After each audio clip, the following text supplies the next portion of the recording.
So there's a lot of actors on set who wear multiple hats, some out of necessity and some from artistic design and just out of desire. With that being said, how do you feel about actors who also direct or actors who also write? I think I want to hover around the topic of actors who also direct. What do you think about that? Who do you know who does it well? And we'll start with that. I know Ben Affleck does it well. I think he won an award for Argo. He directed Argo and he was the main actor in Argo. Right. I've not seen Argo, but I've heard Right. that. I saw it a long time ago, but I remember it was a really good movie. And, you have Olivia Wilde, who's now acting and directing in a lot of her movies. Is she in the movie as well, though? She was in, well, it's not Booksmart. Because I saw Booksmart. Booksmart was great. Yeah, I still haven't seen that. Oh, dude, it was actually really good. It came out at the wrong time. Okay. It came out the same weekend as Disney's Aladdin, which I know doesn't sound like a big challenge, but came out. That's a huge challenge. It was huge because Aladdin had Will Smith and stuff in it. Yeah. It was in 2019. It came out the same weekend as Aladdin, which I thought was just suicide, and it was. It was. I went to the theater because I saw Booksmart in a pre-screening, and I watched it. This movie was the next Superbad. And I was so sure of it, but then when I saw the release date, it was the same day as Aladdin. I was like, "Oh, here we go!" And sure enough, went to the theater that day, and there's probably one theater that had Booksmart, and there's probably 24 theaters that were dedicated to Aladdin. And it's just like Franchises versus art house films, man. it's like why would you allow them to do that? Like, there's no way I'd release during a Disney movie. I mean, Yeah. But I know me personally, if I would have to do one or the other. I would have to either direct full time or act full time and just have a director who I trust directing the movie when I am making my own projects, like the project I'm working on right now. But I've seen a lot of actors do it. I'm seeing a lot of actors transition into more directing. okay. Like example, Ben Affleck. There's rumors that he might be directing this new Batman movie in the James Gunn universe.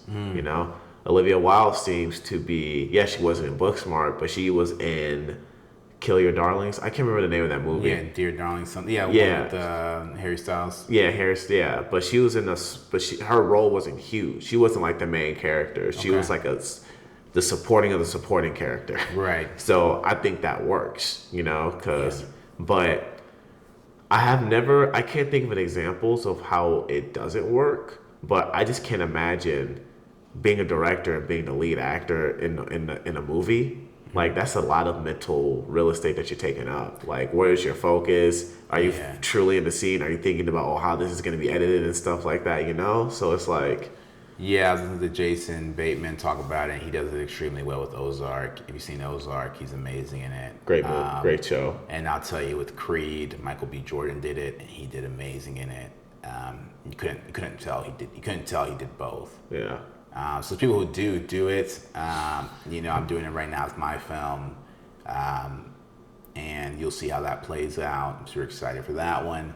But it does take up a lot of mental space because you're responsible for putting it through, you're in the editing room, you're seeing how things are cut, you're seeing how the story is told. And I think the biggest key to anything that you direct, or anything that you're so hands-on, I think the biggest strength you can have is just not to be selfish with it. Be as selfless as possible with the work. Make sure the story overrides all. If you're only in it for 12 seconds, then you're in it for 12 seconds. That's the biggest note I can give to those who direct and act. Make sure the story is what's superior at all times, because script is king end of the day. And it's not about you. It's not about glamour shots. It's about telling the story in the most honest way possible where the audience feels it. I agree 100%. And... yeah, it doesn't matter what role you have, and making sure that you have a solid team too. Right. Make sure you have a solid team, solid tribe. I had the great opportunity to talk to this one actor this past weekend, and he lives in Atlanta, Georgia. And he told me that the main difference between Atlanta and Los Angeles is that in Atlanta you could just pick up a camera with your friends, you can just go shoot something. and no one expects payment or anything like that. No one expects to be compensated or yada yada yada. You know, you just go out and shoot something. It's more of a, he says it's more of a camaraderie there, but he says in living in LA, you can't do the same thing because everyone's always expecting like, well, am I going to get paid for this? You know, my time's valuable, everything. And he says there's nothing wrong with either or, but he said just make sure you know the difference of where you're living. Yeah. And I don't mean to change the subject here a little bit, but I think it goes back to the reason I'm bringing it back to the actor-director thing, because it all depends on what your strengths are. Like, can you multitask? Can you do both at the same time? Yeah. Know your environment, know yourself, know your environment. And yeah, that's what I chalk it up to. Yeah. Yeah. In the United States, yeah, it might feel like shots, but it is what it is. There's some terrible filmmakers.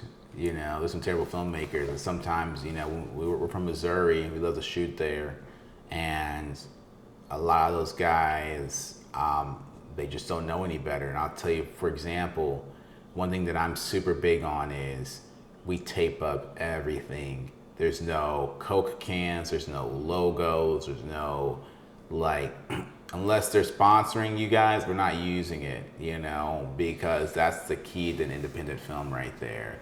Like, no one's running around with, like, you know, no one's smoking out of the Coke can or whatever like that, and you know, the pie is not using that. No one's doing this or that. And I know a lot of my friends' films, they'll have different contrasting beer companies all on the frame and stuff like that. Someone will be wearing a giant Nike logo. People wear fonts and text on their shirts. It's like, all the sets that we've been on, no, you cannot do that because it distracts the audience. The audience is sitting there saying, like, looking at your shirt or saying, like, nice outfit. They're already not in the scene. You know what I mean? And so that's a really interesting thing I've noticed with independent filmmakers is, not independent filmmakers, but from different, like, regions, is just the wherewithal of what's acceptable and efficient storytelling and what's not. They also take longer takes. The film is like, they get married to shots too much. And not the story. And so you're watching somebody walk like half a mile to the car to open up the door, to sit in the car, to start up the car. You know, the car is running. You have either license plate all in it, or maybe blurred out, even worse. And you know, and you have so many signs of, man, this is not a movie. This is a video. And I think the biggest thing about independent filmmaking, you can tell it's a video, not a movie. So yeah, this is all constructive advice so that people can avoid those traps, those pitfalls. I agree, and I feel like a lot of people also within those communities get stuck there, and like when I mean by get stuck there, they don't try to expand. Like, there's nothing wrong with staying where you are, but I think it all goes back to knowledge. You know what I mean? And like, there's a difference between a filmmaker in Atlanta, Georgia versus a filmmaker in St. Louis. You know what I mean? I feel like the person in Atlanta, Georgia, they probably know a lot more about the industry because they're in the industry there. Yeah, absolutely. You know what I mean? Absolutely. Versus St. Louis, the industry isn't in St. Louis. That makes sense. You know what I'm trying to say?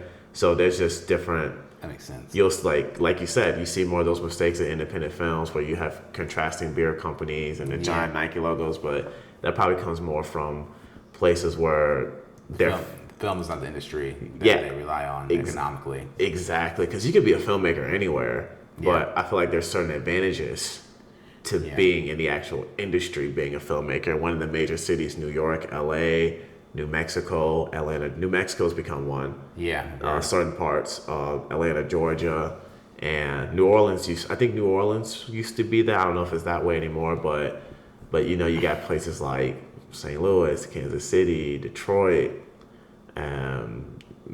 Memphis, Tennessee, Nashville, Tennessee. Great places, great cities, but they're not film, like big film cities, you know. Or even Phoenix, Arizona, you know. But you take filmmaking. Is Phoenix, Arizona becoming a film place, or are you saying it's not one? It's not one, but there's still, you'll always have a film community somewhere in these bigger cities. Right. But they're not filmmaking, but they're not film hubs. Right. Tax incentives aren't there. It's not the state's not economically dependent on the film industry. Exactly. Right. And so that's what it is here. You know, I think you know, 43% of all projects are filmed here in LA, which I know is, at one point we thought it was more, Yeah. right? At one point it was more, but now it's 43%. 18% are in New York or something like that. And it was still a pretty low percentage for Atlanta, which is surprising. It was like 6 or like 8%. That's crazy to me. Yeah, so this is 2019 though. Now we're in 2023. Might be more. It might be more, right? Especially with COVID and other things. Might be more. About to check again with SAG. But SAG just told us all the numbers for that. For sure. And there's also SAG Productions. There you go. I just said it right there. Yeah. And so with that, I think the biggest part about shooting in a major film hub versus shooting in like a different area or region that isn't not really exposed to film is the checks and balances. Like back to the whole Nike and back to the whole like logos in the shot. If I was out here trying to shoot something, I would get done with the take and I'd turn around and my whole crew would just be looking at me. You know what I mean? Like, or someone probably slapped me like, you gonna get that stuff out of the shot? I mean, you stop playing. Like, you think we brought this red camera and this lens? This camera costs $25K. And then we brought all this stuff here, all the crew here for us to film that. Get that stuff off them right now. You know what I mean? Yeah. But if you're out there in Missouri, people are like, man, that's dope. No, they just don't know better. They just don't know better, and not that they don't know better. It's the checks and balances aren't there. The people next to them don't know better, and so everything looks sweet. right. Usually when you're in one of those settings, the director is the smartest person in the room. When I am on set, I make sure, if I'm directing, I make sure I am not the smartest person in the room. For sure. I feel that 100%. Yeah, it's a huge difference. But let's go back to what was the initial question so we can hit this button on it. I think the initial question was actor director. Actor director. Yeah. Actor director. Yeah, we drifted quite a bit. Yeah. There's some people that can direct and act very well. There's some that prefer to act, some that prefer to direct. It's really your choice. Don't feel like you need to do any of it. But though, take on what you feel like you can handle. Take on what you feel like, whatever you can do that doesn't sacrifice the quality of the story, go for it. Exactly.